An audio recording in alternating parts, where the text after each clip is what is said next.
அமெரிக்காவுடனான ஆயுத ஒப்பந்தத்தை இந்தியா நிறுத்திடுச்சுன்னு ஒரு நியூஸ் வந்துச்சே, அது உண்மையா இல்ல பொய்யா? இப்போதான் மத்திய அரசு ஒரு தெளிவான பதில் கொடுத்திருக்கு.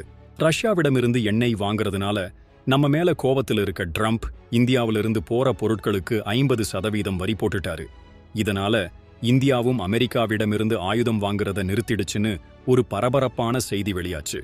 மத்திய பாதுகாப்புத்துறை அமைச்சர் ராஜ்நாத் சிங் அமெரிக்கா போறதா இருந்த பயணமும் ரத்து செய்யப்பட்டதாவும் அந்த செய்தி சொன்னது.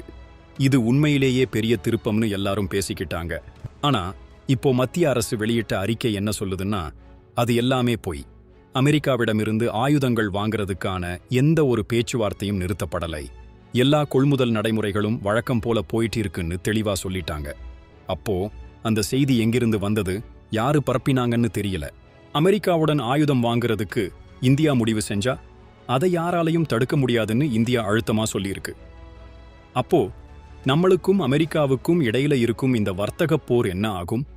இந்தியா தன் நிலைப்பாட்டை இவ்வளவு உறுதியா சொல்றது சரியான்னு நீங்க என்ன நினைக்கிறீங்க?